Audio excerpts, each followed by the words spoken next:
Good evening, Rotorua. Tonight on City News. The karearea, affectionately known as Maureen, has had a toe amputated due to infection from a mysterious injury to her foot. The community and invited guests have marked the 20th anniversary of the Rotorua Energy Charitable Trust, and whakarewa coach Ngāti Simpkins promises a good battle in tomorrow's Bay-wide Premier Final against Mount Maunganui. The karearea, or New Zealand falcon, affectionately known as Maureen, has had a toe amputated due to infection from a mysterious injury to her foot. Maureen is one of 3 native falcons released into the government gardens as part of the first ever urban release of a threatened species in New Zealand. She's been on a course of antibiotics, anti-inflammatories, and she's now doing a lot better.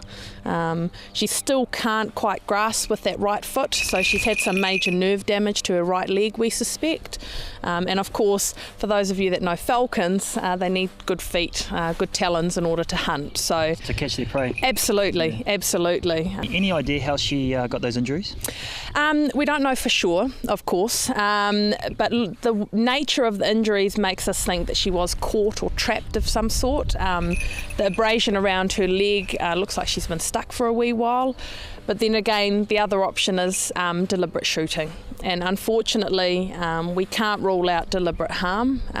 200 falcons a year are estimated to be shot by people. Is it illegal to shoot them? I'm guessing absolutely, it is. Big time, huge fines if you get caught. And that's the big thing, people don't get caught. And we will keep you updated on Maureen's recovery. Great work there by the staff at Wingspan. The community and invited guests marked the 20th anniversary of the Rotorua Charitable Trust yesterday at the AGM. Trust Chairman Graham Hall said the Trust had achieved much in the community over the last 2 decades, from helping the big projects like the Energy Events Centre and Museum to the numerous funding of grassroots initiatives. Mr Hall told the meeting that it had also been a good year financially, with the Trust reaching its reserve target, so trustees will have the ability to look at increasing the level of grants given to the Rotorua District community. Bay Trust Fund Manager Bruce Cronin has announced his retirement at the end of the year. Mr Cronin said the timing was right as a restructure of the organisation had been completed and new direction set. Trust Chairwoman Jenny Mahoney says Bruce Cronin retires with the Trust's very best wishes, having completed 18 years of service. In sport tonight, Bay of Plenty rugby fans are in for a Bay-wide Premier Final that's going to be a good battle, according to whakarewa coach Ngāti Simpkins. The game will also be a great rugby spectacle, and that's according to the Mounts head coach Rodney Valère. Both teams have come from behind, knocking out the top 2 qualifiers last week to take their places in tomorrow's game. Whakarewa supporters will be cheering on their team in the Bay-wide Premier Final being played at Tauranga Domain. Kick-off is at 2:45 p.m. To your weather now. In the forecast tonight is fine with southwesterlies and an overnight low of -1.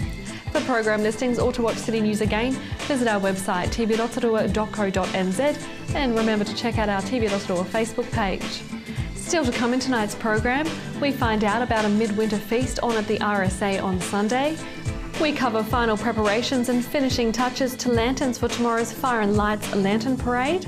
And we're at Boys High to find out about the school's First 15 Super 8 campaign.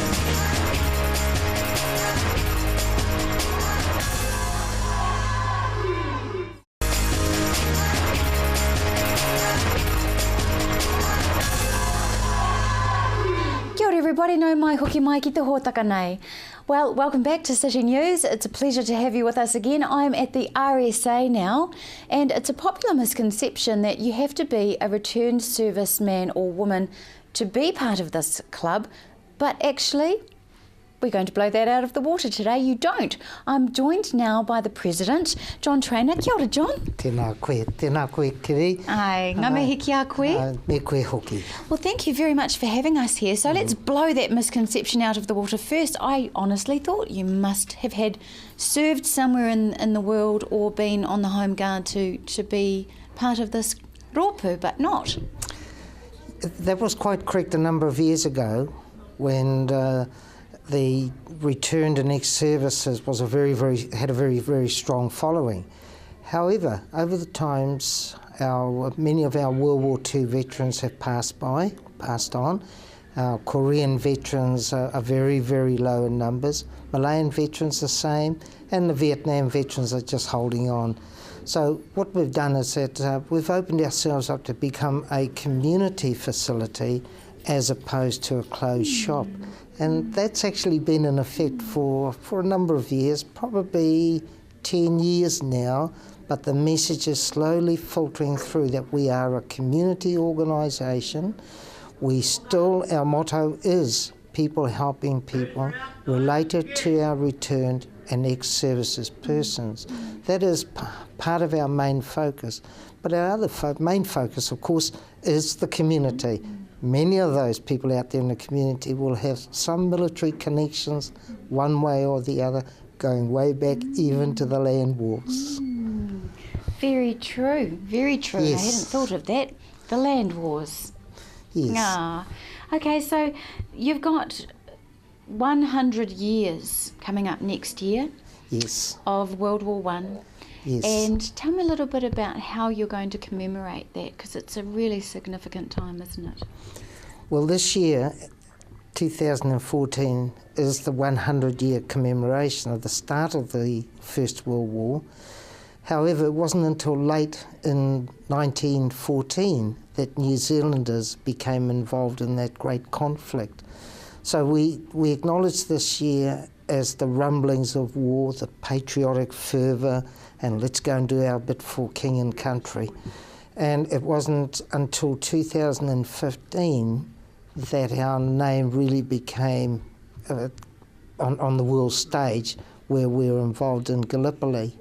So what it is the intention of the Rotorua RSA supporting the Rotorua District Council is to highlight those specific events where New Zealanders were involved and the terrible casualties that ensued as a result of being involved.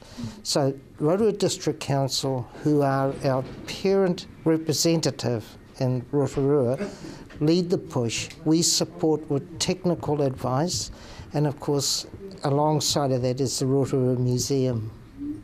Now, they have an exhibition, a beautiful exhibition in there, and I understand you have some water paintings and such that they may be able to call upon at some point? Yes, indeed. We have among our main exhibits and upstairs in our storeroom a lot of relics from the First World War. But in particular, being 2015, the acknowledgement of 100 years since Gallipoli, we have water paintings or watercolours of some of the beaches and some of the trenches where our troops were involved in Gallipoli. And we would like to support the Rotorua Museum with allowing those to be exhibited. Now, something else that you're going to be doing, which many people will probably get very excited about, is your midwinter Christmas lunch. And tell me a little bit about that, because people like kai. Absolutely, absolutely. And of course, many organisations celebrate the middle of winter. It's a gloomy time, it's cold, it's rain, it's heavy frost and all the rest of it. But to try and put some light in a very dreary part of the year, we have a midwinter Christmas fest. We call it a midwinter Christmas fest. It's a lunch, but it's not just a lunch in its own right. It's a time when any member of the community can come and join us. It is $20 for a ticket. They get a lunch provided and 2 complimentary drinks and a band to listen to music or listen or dance to music to. And that's on Sunday the 27th this month. And tickets are available from the office, $20. The festivities start at 11 o'clock. There'll be introduction, welcomes, some raffles, and then we'll adjourn upstairs for lunch. And then about 1 o'clock, we'll have Rough and Smooth, that ever popular band, playing some light entertainments, dance music, and music to suit all tastes. Oh, wonderful. That certainly sounds like the place to be. Absolutely. This Sunday, the 27th of July. Yes. Thank you so much. Thank you so much for your time and for what you're doing in the community. And good luck with that midwinter Christmas lunch and bringing some cheer. And we'll talk to you again soon. Thank you so much. Tēnā koe, Kitty. Thank you very much. Kia ora koe. Kia ora.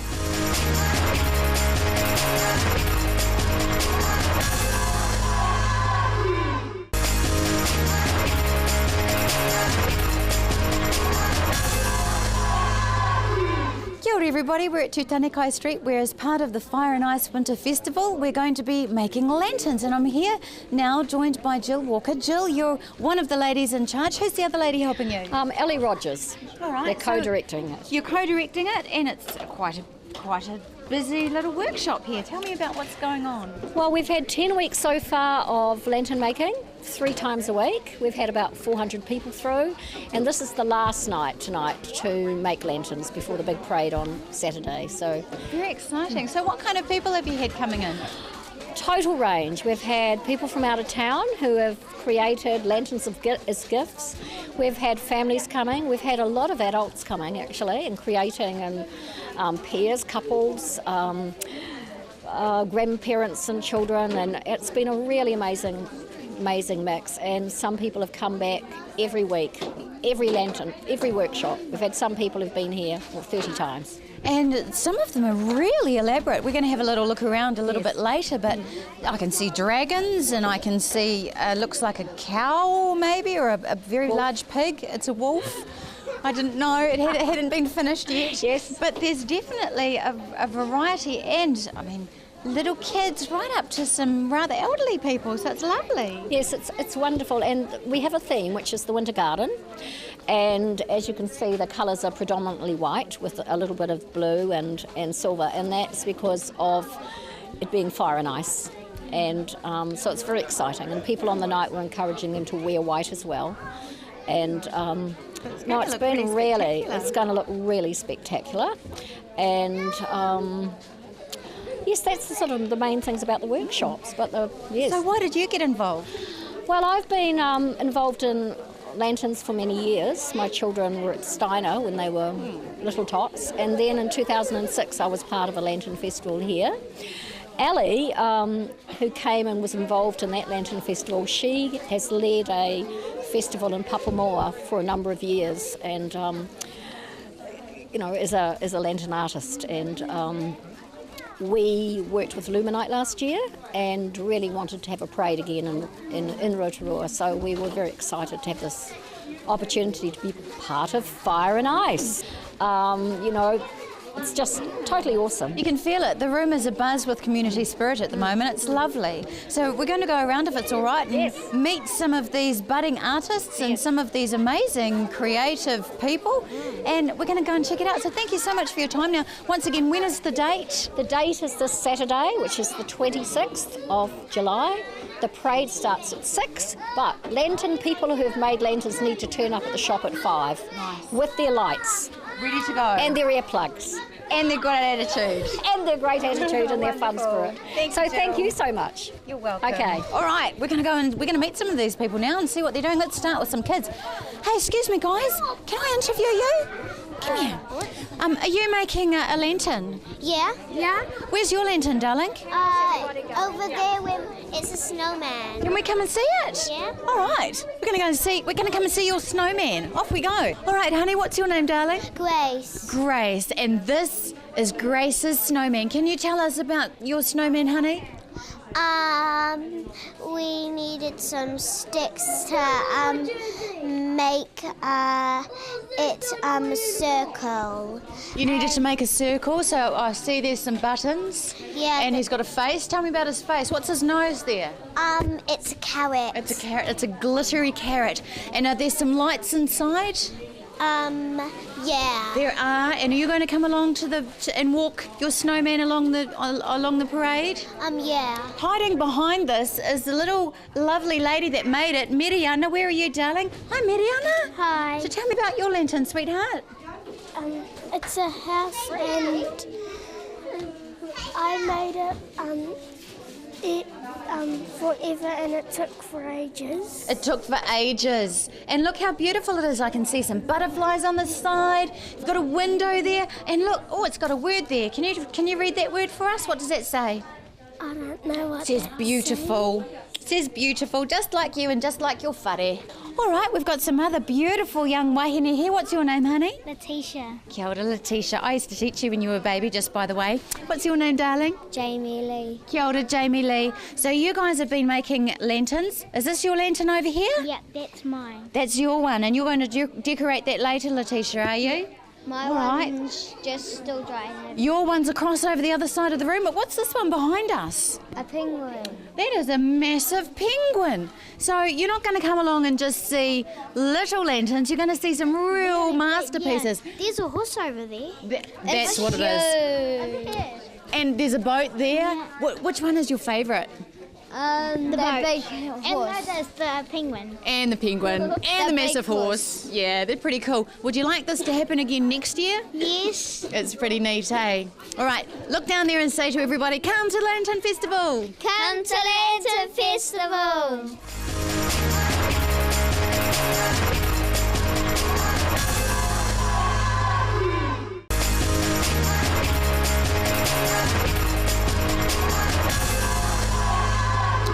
Well, we're down here at Rotorua Boys High today, and we're going to catch up with Craig Hodge, who's the assistant coach of the first 15, who have had a rather mixed season, just like the Chiefs had. So, Craig, up and down season, not so consistent as you'd like it to be, but the boys still must be happy with their season. Yeah, the season has progressed really well. We got off to a fly and we put some silverware away in the cabinet, and we're just trying to get some consistency through this Super 8 competition that we're in now. Yeah. Let's talk about the Super 8 competition. You guys aren't quite at the top, but still got a few games up your sleeve. Yeah, we've got 2 to go, and they're must-wins if we want to reach the top 2.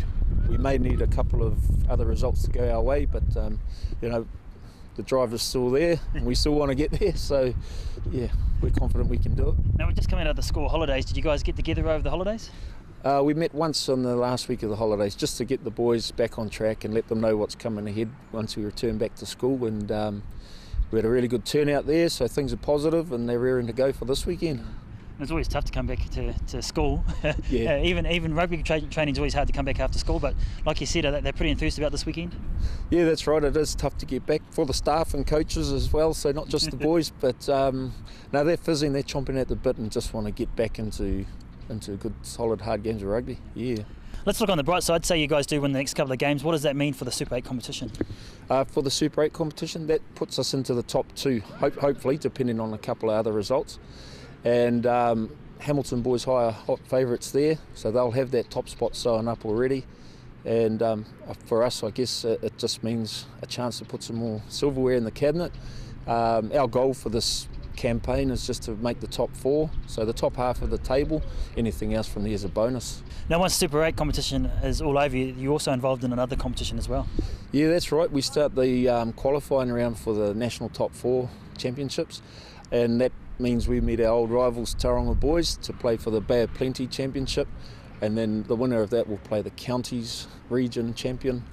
The winner of that will then play Hamilton, who are the current champions. So. Sounds like a bit of rivalry and a bit of good rugby competition going on there. Yeah, it's tough. Yeah, there's nothing easy about it. You can't take anything for granted. You just got to turn up on the day and perform.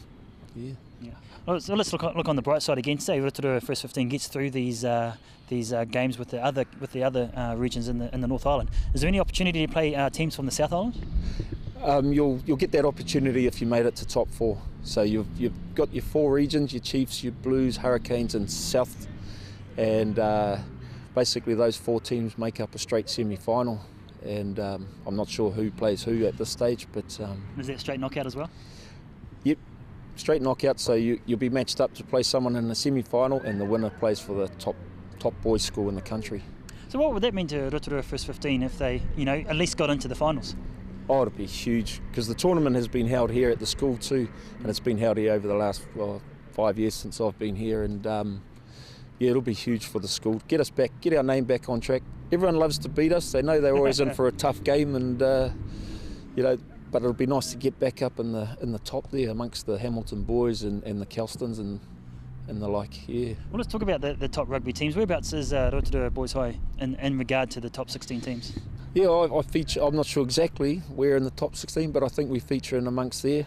And on any day, I believe we can beat any team in the country if we play to our potential.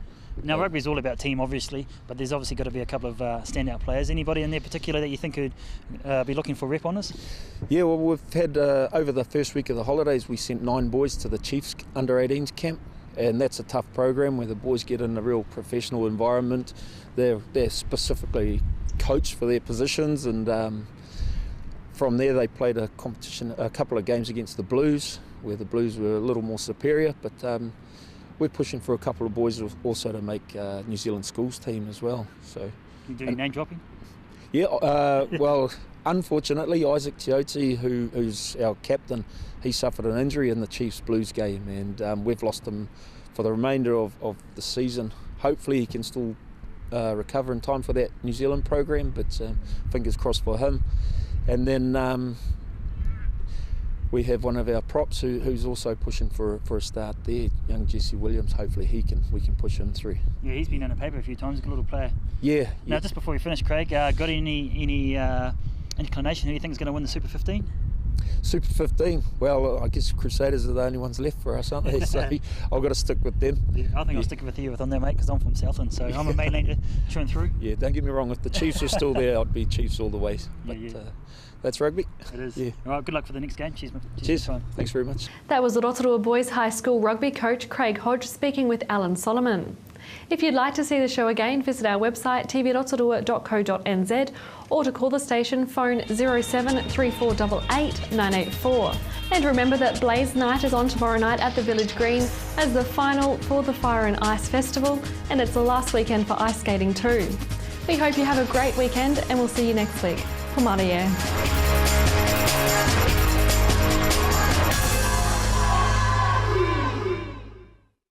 Supporting local content so you can see more of New Zealand on air.